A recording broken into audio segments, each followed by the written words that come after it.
Olá, peritos! Meu nome é Agenor Zaparoli e eu trabalho como perito judicial e assistente técnico nas horas vagas.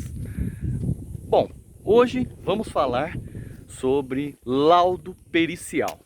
Vamos destrinchar o que um laudo precisa ter. Eu vou começar uma série nova no qual eu vou destrinchar quais são os tópicos e o que precisa ser tratado dentro de um laudo pericial, tá?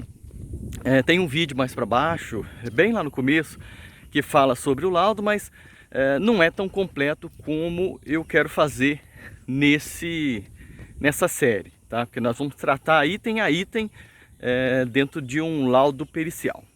Pessoal, mas antes, faz um favor pra gente, já dá uma paradinha e deixa um like aqui no nosso vídeo, ajuda bastante. Se você não é inscrito, dá uma forcinha pra gente, se inscreve. Deixa um comentário, tem alguma dúvida, pergunta, mesmo que não tiver, deixa um comentário só para impulsionar, para a gente conseguir trazer mais gente para a discussão, porque esse canal foi criado para nós, peritos judiciais e pessoas interessadas na área, para discutirmos temas relevantes para a área da perícia, não só judicial, mas perícia em geral, porque existe a particular, né? E, se você puder, compartilhe nas redes sociais. Bom, pessoal, o laudo pericial, ele é bem diferente das outras peças do perito, que pode ser o relatório técnico e o parecer técnico. Então nós temos relatório técnico, parecer técnico e laudo pericial. São três peças bem diferentes uma das outras, tá? Mas nós vamos tratar aqui somente do laudo pericial. E qual a diferença do laudo pericial em relação ao parecer técnico?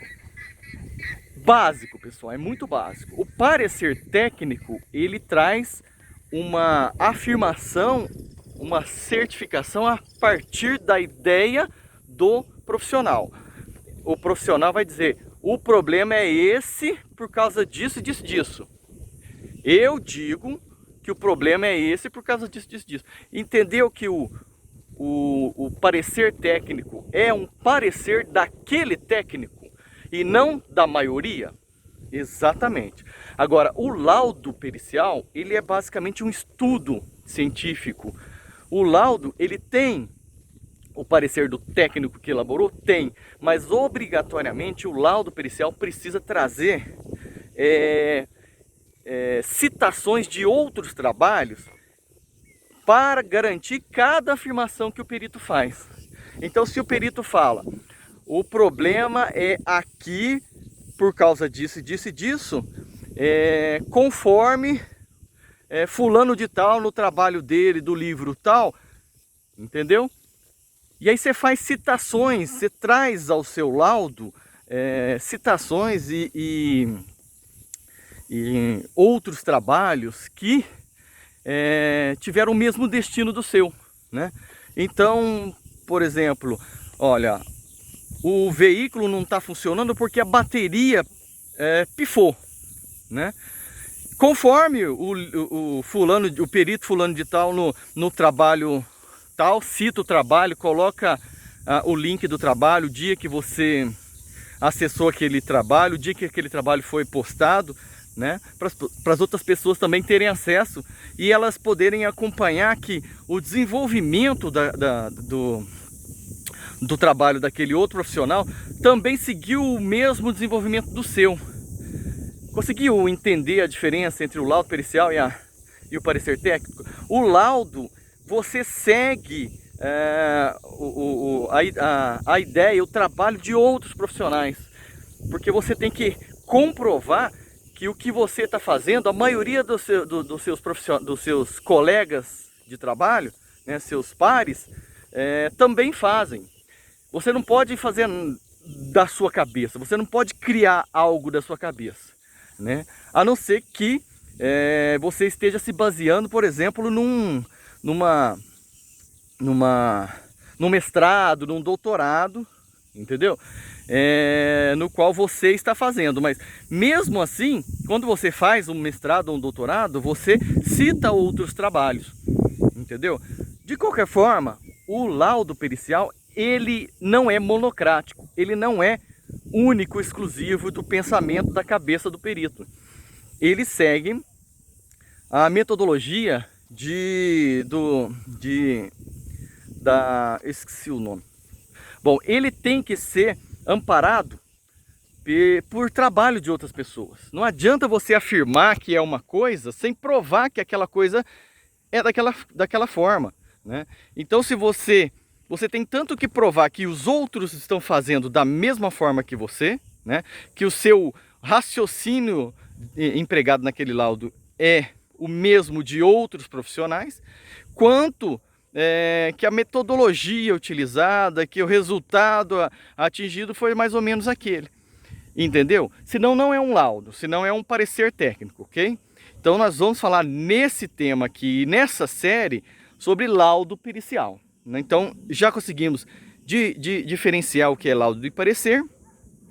Vamos começar com o que cada laudo precisa ter dentro do seu conteúdo, tá? Bom, o CPC fala que o laudo precisa ter a explanação, né, do desenvolvimento, tem que mostrar que a metodologia utilizada é a mesma metodologia utilizada pela maioria, né? Então quer dizer, o laudo ele tem que seguir o que a maioria dos profissionais entendem, quer dizer, você não pode seguir nada da sua cabeça, é o que a gente falou agora há pouco. O laudo tem que, objetivamente, utilizar pesquisas científicas, tá? Métodos, você tem que indicar inclusive o método. E eu vou deixar aqui embaixo também o link do CPC e também o artigo que fala especificamente quais são os 4 itens que o CPC exige do laudo, tá? Lembrando que nós temos o CPC, que traz a exigência do laudo, né? E nós temos 2 outras NBRs que tratam sobre elaboração de laudos periciais. Então, tecnicamente, você tem que seguir tanto o CPC quanto essas 2 outras normativas. Enquanto não existir uma normativa, uma NBR, por exemplo, específica para a sua área de atuação, por exemplo, na área de elétrica ainda não tem uma normativa que especifica como elaborar um laudo pericial na área da elétrica. Como não tem, você utiliza a normativa mais próxima. Qual é? A normativa as 2 normas, que eu vou deixar aqui embaixo, não lembro de cabeça, que especifica como elaborar um laudo pericial. Uma é de avaliações, né? E outra é da construção civil, que são as 2 mais próximas. E lá dentro, ele especifica cada item que você tem que ter o índice, você tem que ter um índice, você tem que ter a apresentação, quais são os tópicos obrigatórios dentro de um laudo pericial e quais são os tópicos indicados, né? E os obrigatórios, né? Os indicados e os obrigatórios, né? O que não é obrigatório, você coloca se quiser. Mas eu, por exemplo, eu coloco lá a apresentação, onde eu faço a apresentação dos autos, né? Onde eu faço a apresentação do número do processo, o nome das partes, quais são os meus dados de perito e tudo mais, né? Depois eu venho com a parte do índice, onde eu coloco toda a indicação de capitularidade, né, de todos os capítulos ali em qual página se encontram. Depois, a discriminação do objeto da perícia, seja bem claro e bem detalhista no objeto da perícia. Depois, a discriminação do objetivo da perícia, qual que era o objetivo antes de elaborar o laudo. E depois da elaboração do laudo, você atingiu o objetivo determinado? Isso é uma exigência científica, viu? É uma exigência metodológica. toda vez que você for fazer um estudo científico ou técnico, você tem que apresentar o objetivo daquele estudo. E no final você tem que, ponto a ponto, determinar se aquele objetivo foi atingido ou não. Não importa se não foi atingido alguns objetivos, tá? Porque nós tínhamos uma meta, mas lá na hora do momento da perícia de campo não conseguimos atingir aquela meta. Normal, algo impossibilitou, tá? Não é que você tenha que atingir todas as metas. E ali para baixo você vai tendo vários outros pontos a serem tratados, tá?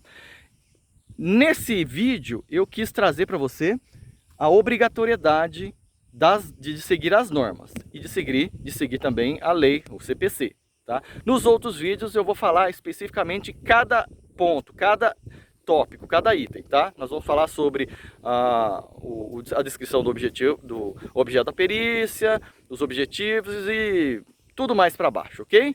Bom, então por hoje é só. Grande abraço e até a próxima!